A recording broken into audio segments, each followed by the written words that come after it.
안녕하세요. 반갑습니다. 비트코인 뉴스 팡입니다. 2020년 10월 13일 비트코인 뉴스 전해드리도록 하겠습니다. 도움이 되신다면 좋아요, 구독, 댓글 달아주시면 감사하겠습니다. 먼저 비트코인 소식인데요. 비트코인의 상승세가 계속 지속이 되고 있습니다. 그래서 지금 1600달러 선 저항선을 넘을까라는 기사가 나와 있는데 지금 비트코인의 시세랑 같이 움직임들 같이 한번 살펴보도록 하겠습니다. 최근 이 비트코인의 상승세가 지속이 되고 있는데요. 그 이유로 지금 들고 있는 게 그 스퀘어의 비트코인 매입 결정입니다. 최근에 그 비트코인을 매입한다라고 이 그 나스닥 상장사인 스퀘어가 공개적으로 이제 나왔고요. 그 공개 매입 소식으로 인해서 지금 비트코인이 단기적으로 강세를 보이고 있다라고 다들 그 해석을 하고 있습니다. 전반적으로는 지금 분위기는 굉장히 이제 좋은 상태인데 지금 현재 비트코인이 11,665달러 선까지 급하게 상승하는 모습을 지금 보여주고 있습니다.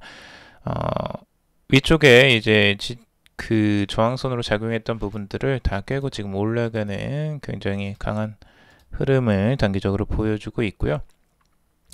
관련해서 다른 전문가들의 의견들을 보면요. 지금 이 OKX 거래소 소속 애널리스트인 네오 같은 경우는 최근 트위터 최고영자 잭 도시가 설립한 온라인 지급결제 서비스 업체 스퀘어 등 이 글로벌 유명 기업의 비트코인 매수 소식이 호재로 작용하며 지금 반등세가 나오고 있다 라고 하고 있습니다. 다만 이 같은 흐름이 지속될 수 있을지 여부는 이 11,500달러 선과 12,000달러 선 돌파 여부를 주목해야 된다 라고 기술적 분석을 하고 있고요. 그리고 이제 또 대통령 선거가 얼마 남지 않았죠. 미국 대선이 얼마 남지 않았는데 내달 이제 조 바이든 후보가 미국 대통령으로 당선이 되면 지금 비트코인 ETF의 잠재적 허용 등 비트코인 주류화 범위가 확대될 것이다라고 긍정적으로 지금 해석을 하고 있습니다. 이 블룸버그 통신의 크립토 뉴스레터에서 이런 언급을 했다고 하고 있고요. 비트코인에 이게 이제 호재가 될지 악재가 될지는 한번 지켜봐야 되겠고, 블룸버그 같은 경우는 지금 미국 GDP 대비 부채 양적완화, 이 비트코인 해시율의 상승 등을 감안할 때 누가 대통령이 당선되더라도 비트코인 가격은 계속 오를 것이다 라고 말을 했습니다. 2016년 투표 이후에 1400% 상승했던 비트코인 가격이 2024년에는 8만 달러까지 이를 것이다 라고 블룸버그에서는 긍정적으로 전망을 하고 있고요. 차트를 한번 같이 한번 보면요. 지금 단기적으로 상승세가 굉장히 많이 나왔죠. 그래서 단기적 저항선이 11,125달러 선까지 깨고 올라가는 흐름들이 나왔고요. 추가적으로 지금 11,689달러 선까지 올라왔습니다. 위쪽에 이제 저항선을 작용할 12,000달러까지가 지금 이제 큰 저항선으로 바라보고 있는데 12,000달러를 과연 찍고 올라갈 수 있을지 아니면 여기에서 저항을 맞고 다시 내려오게 될지가 지금 이제 관건이라고 할 수 있겠습니다. 지금 RSI 상대 강도 지수도 벌써 이제 70 가까이 올라온 상태인데요. 이제 과매수 국면에 조금 있으면 진입을 할 것 같습니다. 이 진입 상태에서는 이제 조금 조심할 필요는 있는데 추가적으로 더 상승한다면 여기를 깨고 더 올라갈 가능성도 충분히 있을 수 있습니다. 하지만 이쪽 12,000달러 선을 어떻게 이제 돌파하느냐가 여기서 관건일 것 같습니다. 자, 이더리움도 상승세가 비트코인 따라서 같이 나오고 있고요.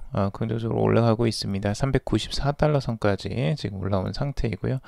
이 전 고점이었던 이 부분에 지금 딱 맞춰져 있는 상태입니다. 만약 비트코인이 추가적으로 상승을 한다면 이 저항선을 뚫고 추가적으로 400달러를 위로 올라갈 가능성도 충분히 알려져 있기도 합니다.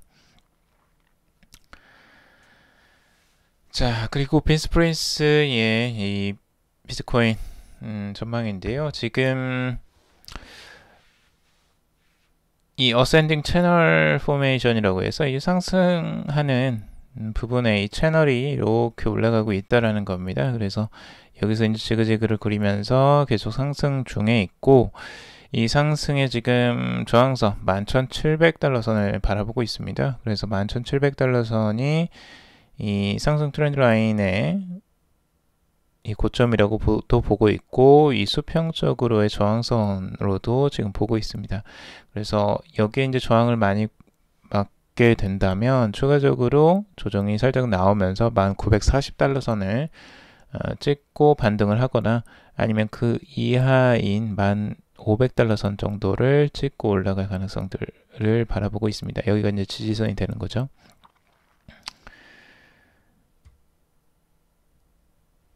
자, 그리고 트레이딩 샷의 이제 기술적 분석인데요. 트레이딩 샷 같은 경우는 머니 서플라이, 그러니까 지금 이제 통화 공급량과 그리고 달러의 가치와 그리고 비트코인의 가격의 상관관계를 지금 기술적 분석으로 이제 보고 있습니다.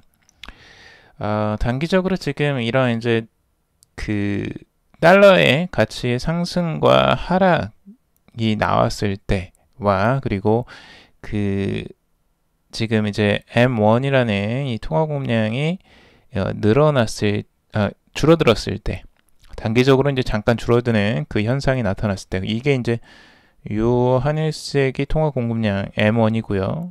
요 지금 녹색, 그린색이 지금 그 달러의 가치입니다. 그리고 이 검은색, 이 검정색이 비트코인의 가격이라고 보시면 되는데, 이 세 가지가 지금 중첩되어 있는 요 구간을 이제 보고 있는데요. 단기적으로 달러 가치가 상승을 했다가 하락하고, 그리고 M1 같은 경우는 단기적으로 살짝 하락하는 흐름들이 나오고,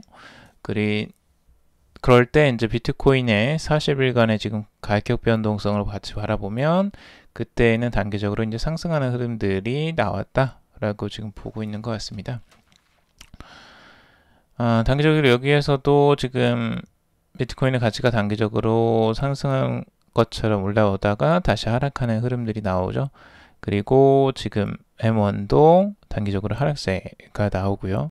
이럴 때 비트코인은 이 기간이 지나고 나서 상승하는 흐름, 40일 내에서 지금 상승하는 흐름들이 나왔다라고 지금 보고 있는 겁니다. 그리고 이쪽에서도 비슷하게 M1이 하락하고 달러 가치는 상승 하락이 이렇게 반복돼서 지그재그로 나왔죠. 그리고 나서 이제 추가적으로 비트코인이 상승하는 흐름들이 나왔었다고 하는데, 여기선 다시 이제 급락이 한번 나오기도 했었죠. 그래서 정확히 딱 맞아떨어지는 건 아닌 것 같습니다. 그리고 여기에서도 지금 이 달러 가치가 상승을 했지만 다시 하락하는 흐름들이 나오고 있습니다. 지금 현재. 자, 그리고 M1의 지금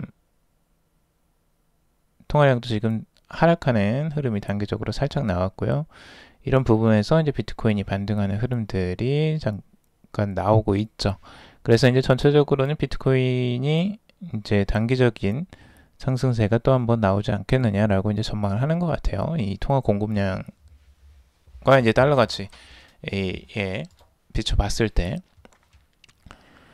그래서 이런 부분들 가지고 이제 서로 그 비교를 해보고, 그 단기적으로 어떻게 움직일지도 이런 식으로 이제 기술적 분석을 할 수 있다라는 걸 보시면 될 것 같고요. 참고적으로만 보시고, 이게 뭐 완벽하게 맞아떨어지는 건 아니니까요. 이 확률상 이런 부분들도 있으니까 참고적으로만 보시길 바라겠습니다. 자, 그리고 중앙은행 발행 디지털 화폐 각축전이 시작되었다라는 기사인데요. 뭐 예전부터 계속 이 중앙은행, 전 세계 중앙은행들이 이 디지털 화폐 발행에서 서로 이제 그 경쟁을 하고 있다라는 부분들이 기사로 많이 나오긴 했었는데, 이제 잠깐 중간 정리 차원에서 한번 보자면요. 지금 이 DCEP라는 이 중국의 디지털 위안화죠. 이 시범 사업이 지금 운영 중에 있습니다. 최근 중국인민은행이 DCEP 시범 운영 성과를 지금 발표했는데, 중국은 이 판이페이 인민은행 부총재가 5일날 국제금융 운영 세미나에 참석해서 지난 1년간 진행한 DCEP 시범 운영에서 약 13만 건의 거래를 처리했고 거래 규모는 11억 위안이라고 밝혔습니다. 올해 8월 기준 11만 3,300개의 개인용과 8,800개의 이 기업용 TCP 전자지갑이 개설된 것으로 알려지고 있습니다. 그러니까 벌써 이 테스트까지 어느 정도 지금 완료가 된 상태라고 보시면 될 것 같고요.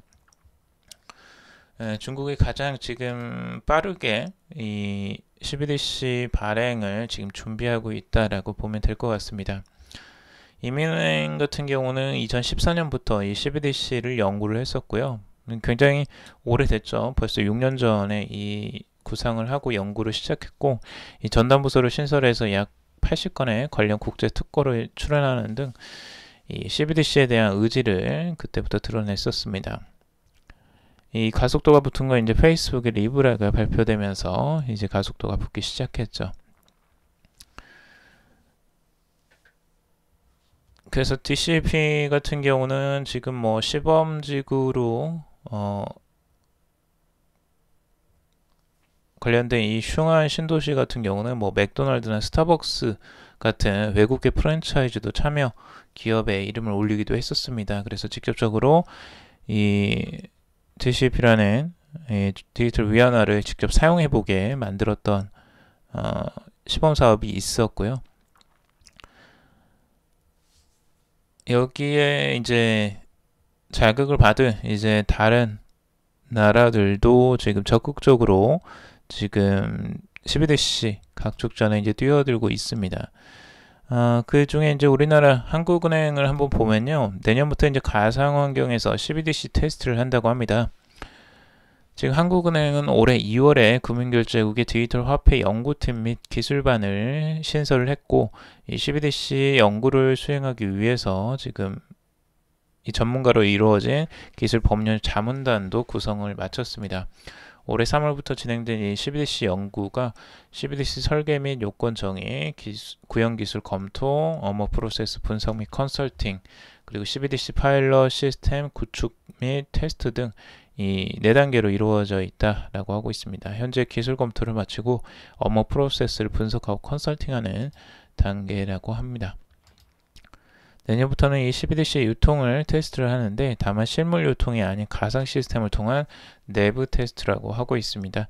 하나는 이 테스트를 통해서 CBDC가 정상적으로 작동하는지 살펴볼 예정이고, 한국은행 관계자는 민간에서 CBDC를 실제 유통하는 방식으로 파일럿 테스트를 진행할 계획은 없다라고 하고 있습니다. 그러니까 이걸 보면 얼마나 지금 좀 빨리 쫓아가려고는 하지만 이 속도가 많이 좀 늦었다라는 부분이 좀 보이긴 하죠. 중국보다는. 물론 뭐 우리나라도 급하게 지금 이제 준비를 하고 한국은행도 급하게 지금 그 연구를 해 나가는 상황인데, 조금 아무래도 이 중국보다는 속도가 많이 늦은 편입니다. 지금 2014년부터 이미 시작을 했고, 우리나라는 올해 지금 이제 본격적으로 연구를 꾸리고 지금 시작을 하는 단계이기 때문에 조금 차이가 많이 나긴 합니다. 자, 그리고 유럽에서도 지금 이제 활발하게 이루어지고 있죠. 유럽 쪽에서도 이 CBDC 도입을 적극적으로 지금 논의를 하고 있고요. 최근 유로에 대한 보고서를 지금 디지털 유로에 대한 보고서를 발표하기도 했었는데, 향후 6개월간 도입 여부에 대한 공개 논의를 가지기로 결정을 했고, 이 시비는 이 유럽연합 지식재산권국의 디지털 유로라는 명칭에 대한 상표 등록 출원서도 제출을 하기도 했습니다. 자, 그리고 중국은 이미 이 선전시에서 시민 5만 명의 디지털 위안화를 지급한다라고 합니다. 이제 테스트를 어느 정도 이제 본격적으로 그 홍보 활동과 그리고 본격적인 테스트를 같이 하려고 하는 것 같은데요. 이 광둥성의 선전시가 디지털 위안화 시범 운영 계획의 일환으로 시민에게 총 1,000만 디지털 위안, 그러니까 약 17억 원에 해당하는 금액을 지급하겠다라는 계획을 밝혔습니다. 중국 현지 매체 등 외신에 따르면 중국 선전시는 이 중앙은행인 인민은행과 공동으로 시민 5만 명에게 총 1,000만 디지털 위안을 지급을 하고, 인터넷 추첨으로 시민 5만 명을 선발하고 각각 200위안씩 지급할 계획이라고 합니다. 당첨 결과는 12일 발표가 되고요. 대상자로 선정된 시민들은 이 중국 디지털 위안 애플리케이션을 다운받아서 200위안을 지급받을 수 있고, 지급받은 디지털 위안은 12일부터 18일까지 선전시 3,389개 상점에서 이용할 수 있다고 합니다. 근데 이제 다른 사람에게 이체는 안 된다고 하네요. 이 사용하지 않은 이 디지털 위안은 시범 운영 기간이 끝난 후 환수될 예정이고요. 그래서 무조건 써야겠죠. 환수되기 전에. 그래서 선전 시민들을 대상으로 지금 이제 디지털 위안을 지급하는 건 이 대중에게 대한 이제 홍보 계획의 일환으로 지금 보고 있습니다. 현재 디지털 위안화 프로젝트는 올해 4월부터 시범 운영이 됐고, 홍콩, 마카오, 선전, 광저우 등 9개 도시에서 시범 운영을 지금 하고 있습니다. 자, 그리고 일본의 중앙은행도 내년에 디지털 엔화 개념 증명 테스트를 실시한다라고 하고 있습니다. 지금 일본 중앙은행은 CBDC에 대한 접근 방안을 이 기술한 공식 문건을 통해서 2021년 디지털 관련 파일럿 테스트 실시 계획을 밝혔고요. 일본 중앙은행은 빠른 기술 발전으로 CBDC에 대한 대중 수요가 급증할 가능성이 있다라고 하면서 아직 구체적인 발행 계획은 없지만 결제 시스템의 안정성과 효율성을 보장하고 상황 변화에 적절히 대응할 수 있는 철저한 준비가 필요하다라고 보고 있습니다.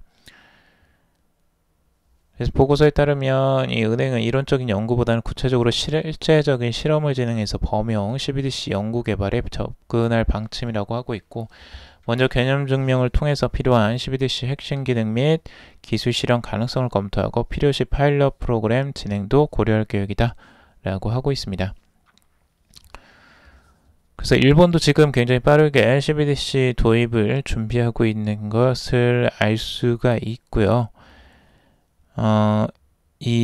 지금 1단계부터 지금 2단계로 이제 넘어가는 단계라고 할 수 있는데, 지금 1단계에서는 CBDC 시스템 테스트 환경을 구축하고 CBDC의 기본 기능 및 발행, 유통, 상환 등 전체 주기를 실험을 하게 됩니다. 그리고 1단계에서 구축된 테스트 환경에서 CBDC의 부가 기능을 개발하고 타당성을 확인하는 개념 증명 2단계를 실시하고, 그리고 이를 토대로 결제 서비스 업체 및 최종 사용자가 참여하는 파일럿 프로그램을 진행할 계획이라고 하고 있습니다.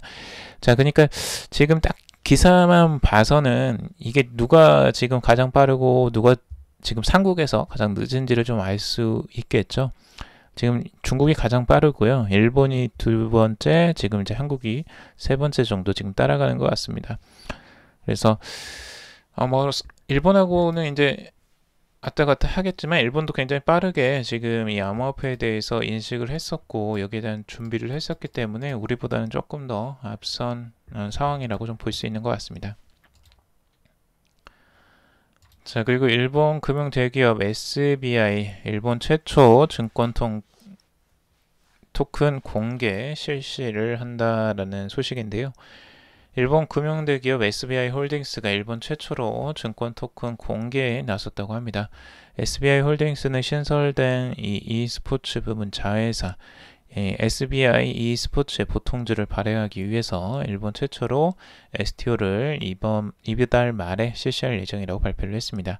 STO는 유가증권 성격을 가진 토큰을 발행해서 자금을 조달하는 것을 말하는데, 이 증권형 토큰은 주식, 채권, 펀드, 부동산 투자 신탁 등 이 기초 자산에 대한 투자 계약을 나타내며 이 보유자는 실제 주주와 마찬가지로 기업에 대한 권리를 행사할 수 있다라고 하고 있습니다.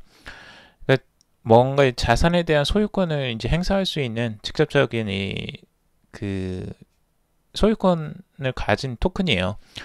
이거를 이제 토큰 형식으로 발행을 하기 때문에 훨씬 더 이제 거래 유동성이 굉장히 좋아지고 편리해지죠. 이 STO 같은 경우는 꽤 이제 한번 이슈가 되기도 했었는데 최근에 이제 디파이 때문에 조금 묻히는 감이 있었지만 STO도 앞으로 발전 가능성이 꽤 높은 분야다라고 보고 있습니다. 굉장히 큰 사업이라고 할 수가 있고 실제적으로 이제 모든 주식이나 뭐 증권들이 이 토큰화가 될 것이다라고 언급을 하는 이 전문가들도 있습니다. 그 정도로 앞으로 미래가 굉장히 큰 분야라고 할 수가 있고, 지금 SBI 홀딩스에서 이 SBI e스포츠라는 이 그 자회사, e스포츠 부분의 자회사의 보통주를 발행하기 위해서 일본 최초로 지금 STO를 이달 말에 실시할 예정이라고 발표를 했습니다. 그래서 유가증권 성격을 가진 이 토큰을 발행해서 자금을 이제 조달할 것으로 보여집니다. 이게 앞으로 다양한 이 증권에서도 이 활용이 될 것으로 지금 예측이 되고 있습니다. 자, 오늘 여기까지 정리를 해봤습니다. 여러분들 도움이 되셨길 바라고요. 도움이 되셨다면 좋아요, 구독, 댓글 달아주시면 감사하겠습니다. 투자에 관련된 정보들은 참고사항일 뿐이고 좋으냐 아니니 투자하실 때 여러분들 스스로 꼭 판단하시고 결정하시기 바라겠습니다. 그럼에도 방송 들어주셔서 정말 감사합니다.